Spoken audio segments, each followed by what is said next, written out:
Hi, I'm David Chin, and this is the story of how I turned from being the family disappointment to the person who saved our entire family's legacy. But let me start from the beginning, because sometimes the quietest person in the room is the one holding all the cards.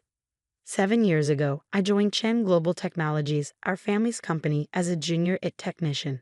While my cousins Michael and Lisa worked in executive offices with floor-to-ceiling windows, I chose to work in the basement, surrounded by servers and the gentle hum of cooling fans. Not that I had much choice, it was the only position my Uncle Robert, the CEO, would offer his underachieving nephew. David, you need to understand, Uncle Robert had said during my initial interview, his voice carrying that familiar disappointed tone I'd heard throughout my childhood. We're only offering you this position because your father insisted. Try not to mess it up. I still remember nodding quietly, accepting the position while my cousins smirked from their corner offices. What they didn't know was that I had already turned down offers from Google and Microsoft. I had my reasons for choosing our family company, reasons that would only become clear years later. The first few years were a study in endurance. While my cousins drove luxury cars and attended executive lunches, I spent my days maintaining our company's digital infrastructure. Every morning, I arrived an hour early to run system diagnostics. Every night, I was the last to leave, ensuring our networks were secure. Still playing with computers, David? Michael would joke whenever we crossed paths in the hallway. When are you going to get a real job like the rest of us? Lisa was no better. Oh, cousin, you should really dress better, she'd say, eyeing my practical clothing with disdain. No wonder Aunt May keeps trying to set you up with girls. No one would date an 8 guy voluntarily.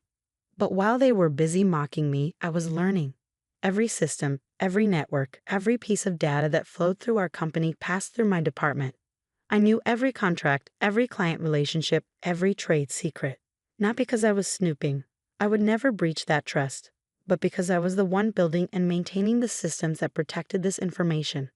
The real turning point came 3 years ago, when I noticed some concerning patterns in our network traffic. Late-night data transfers, unauthorized access attempts, and strange communication patterns with our overseas offices. I spent months quietly investigating, documenting everything, and building stronger security protocols. That's when I received the first email from James Morrison, CEO of Morrison Technologies, our biggest competitor. Mr. Chen, the email read, "Your recent security upgrades to your company's networks have impressed us. Would you be interested in discussing a position with our organization? The compensation would be significant." I declined politely, but kept the email, just like I kept every other offer that came my way over the years. Microsoft, Amazon, Apple. They all reached out eventually. It turns out that quietly revolutionizing a company's cybersecurity infrastructure gets noticed, even if your own family doesn't see it. Then came last week's annual company meeting. I sat in my usual spot at the back of the conference room, laptop open, monitoring our systems as always. The meeting was going as it usually did. Quarterly reports, growth projections, the usual corporate speak, until Michael stood up with his trademark smug smile. "I have an announcement to make," he said, straightening his expensive tie. "As head of operations, I've been reviewing our departmental efficiencies. I'm pleased to announce that we'll be outsourcing our 8 department to streamline operations. My brother-in-law's company will be taking over all 8 functions effective next month." The room erupted in murmurs. I saw Lisa trying to hide her gleeful smile behind her hand. Uncle Robert nodded approvingly from his seat at the head of the table. "It's time we modernize," Michael continued, looking directly at me. "We can't keep hanging onto outdated solutions just because of family obligations." That's when my laptop pinged, a new email from Morrison Technologies. But this one wasn't a job offer. This one would change everything. I looked up from my screen, a small smile playing on my lips. "Before we vote on that proposal," I said quietly, my voice carrying across the suddenly silent room, "I think there's something the board needs to see." And that's when I started the presentation that would make our entire family realize exactly who they'd been mocking all these years. The conference room screen flickered to life as I connected my laptop. Michael's confident smirk wavered slightly. He'd never seen me speak up in a meeting before. "David," Uncle Robert's voice carried a warning tone. "We've already decided." "One moment, Uncle," I interrupted softly, pulling up the first email. "I received this message from James Morrison 10 minutes ago. I think everyone should hear what our biggest competitor has to say. The room fell silent as I projected the email onto the screen. David, our surveillance indicates that Chang Global is planning to outsource its aid department. Before you proceed with any transitions, I feel obligated to warn you about Maxwell Solutions, your proposed new AT provider. They've been compromised. The ransomware attack that crippled Stanford Industries last month, that was through Maxwell. There's a security breach waiting to happen. As a professional courtesy, given our past discussions, I wanted you to know. Regards, James Morrison, CEO, Morrison Technologies. Michael's face had lost some of its color. This is ridiculous, he sputtered. You're making this up. Maxwell Solutions has an excellent reputation. I clicked to the next slide, displaying a series of network traces and security logs. These are the attack patterns from the Stanford Industries breach, I explained, my voice remaining calm. And these, I switched to another screen, are the current network patterns from Maxwell Solutions. The signature matches. They're already compromised. Lisa stood up, her designer heels clicking against the floor. This is just David trying to save his job. He's always been jealous of our success.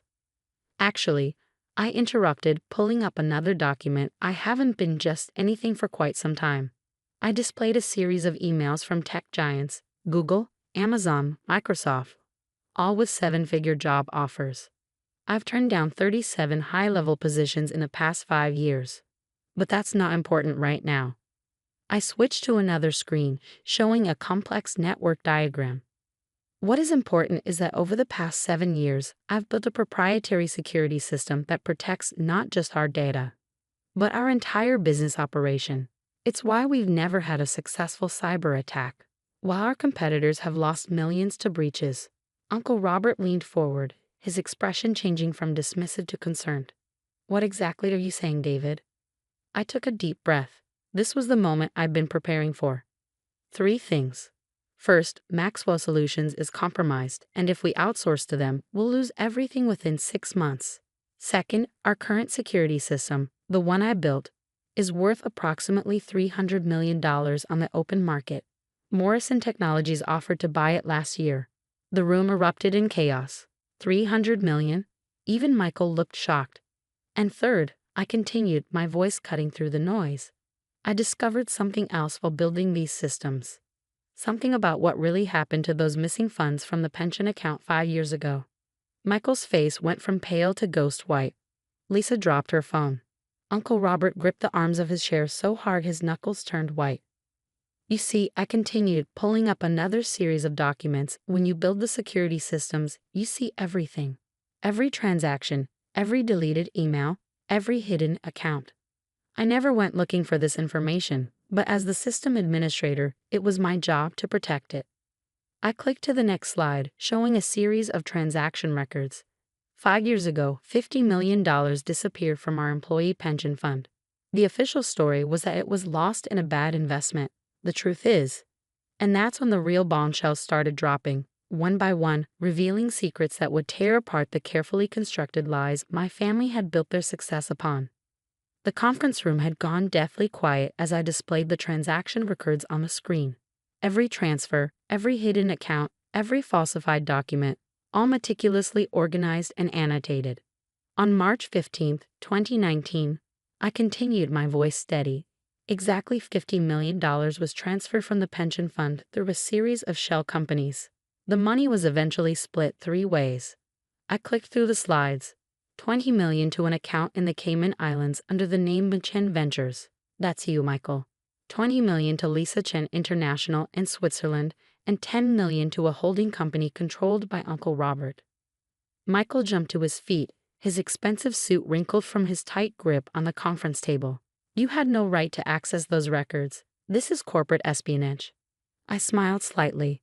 Actually, as the head of its security, it was literally my job to monitor and protect all company transactions.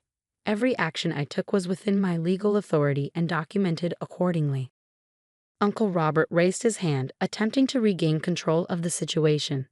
David, whatever you think you found, I'm sure there's a reasonable explanation. Like the explanation you gave the employees who lost their retirement savings? I interrupted, bringing up the next document. Or the explanation you gave the SEC when they investigated? The one where you blamed it all on a non-existent trader named Marcus Williams. Lisa's perfectly manicured nails drummed nervously on the table. What do you want, David? Money? A promotion? Name your price. I shook my head. This isn't about money. It's about responsibility. For 7 years, I've watched you treat this company like your personal piggy bank while hard-working employees lost their life savings. I've watched you mock and belittle everyone you considered beneath you, including me. But most importantly, I've watched you destroy everything Grandfather Chen built. I clicked to the next slide, showing our grandfather's original company mission statement. Grandfather started this company with a vision of technological innovation that would help people. He believed in creating value, not just profit. He believed in taking care of employees, not stealing from them. The room was silent as the weight of their actions finally seemed to sink in. But I wasn't finished. So here's what's going to happen, I said, pulling up a new document. First, the pension fund will be fully restored with interest. I already prepared the transfer documents. Second, all 3 of you will resign from your positions, effective immediately.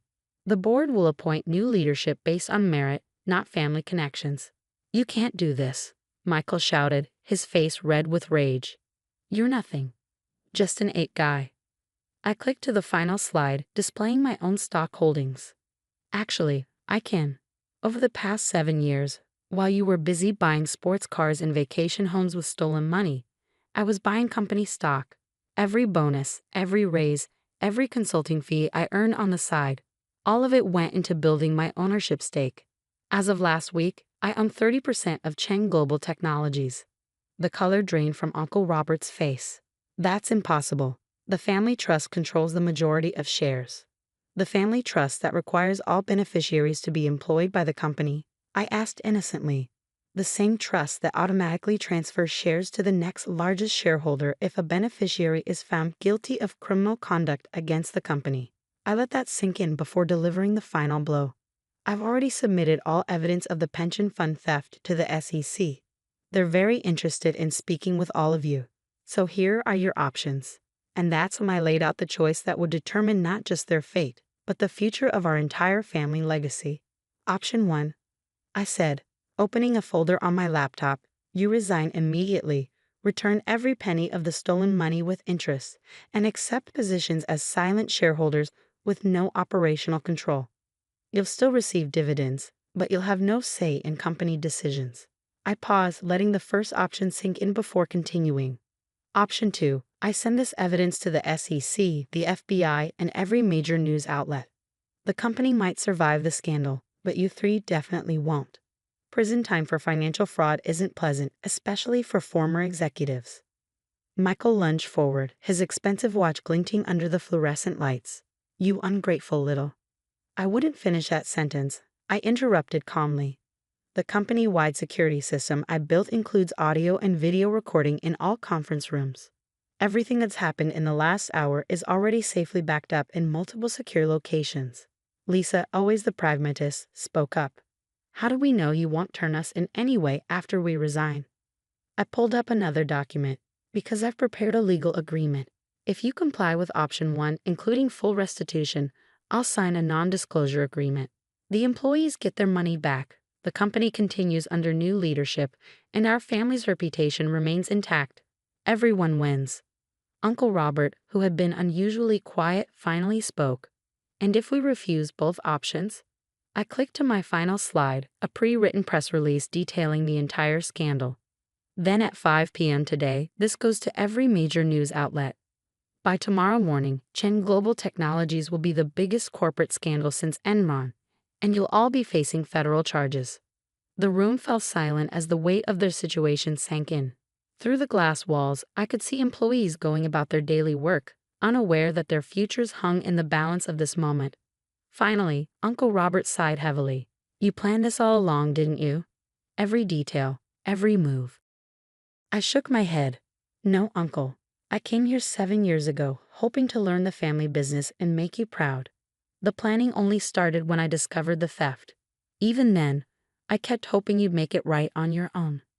Michael slumped in his chair, his earlier bravado completely deflated. What about my brother-in-law's company? The outsourcing deal. Already taken care of, I replied. I sent Morrison Technologies warning about Maxwell Solutions to their other clients. They're finished. Your brother-in-law should focus on finding a good lawyer. Lisa's perfectly composed facade finally cracked. All this time, we thought you were just the family failure, the quiet one in the basement. That was your mistake, I said softly. You were so busy looking down on me that you never bothered to look at what I was actually doing. Over the next hour, lawyers were called, documents were signed, and resignations were tendered. By sunset, Chang Global Technologies had a new leadership structure, and $50 million was on its way back to the pension fund.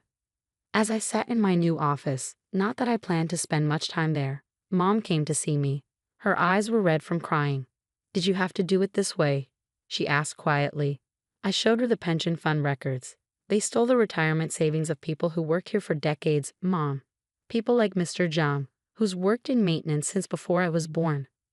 Mrs. Liu in accounting, who put 3 kids through college on her salary here. They trusted us.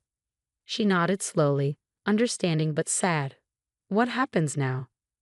I showed her my plans for the company, expanding our technology services, increasing employee benefits, establishing a charitable foundation for technology education. Now we rebuild, not just the company, but our family's reputation. We do it right this time. Over the next year, Chang Global Technologies underwent a transformation. Under new leadership, we doubled our market share and tripled our employee satisfaction ratings. Michael found a position with a small startup, humble but hopefully wiser. Lisa opened a boutique consulting firm, finally working for her success instead of stealing it. Uncle Robert retired, spending his days trying to rebuild relationships with a family he had nearly destroyed. As for me, I still come to work early and leave late, but now it's because I love what we're building. Our company has returned to Grandfather Chen's original vision, using technology to help people while taking care of our employees. Sometimes, late at night in my office, I look at the old family photos on my wall and feel a twinge of sadness for what we lost. But then I remember the faces of our employees when we announced the return of their pension funds, the tears of joy and relief, and I know I made the right choice. Last week, I received an invitation to speak at a technology conference. The topic? Ethical leadership in the digital age. I accepted with a small smile, already planning my speech. After all, I have quite a story to tell. The company continues to thrive, but more importantly, we've restored our family's honor. Sometimes the quietest person in the room isn't just the smartest. They're the one with the strength to do what's right, no matter the personal cost. They say success is the best revenge, but I've learned that true success isn't about revenge at all. It's about responsibility, to your employees, to your family's legacy, and to yourself.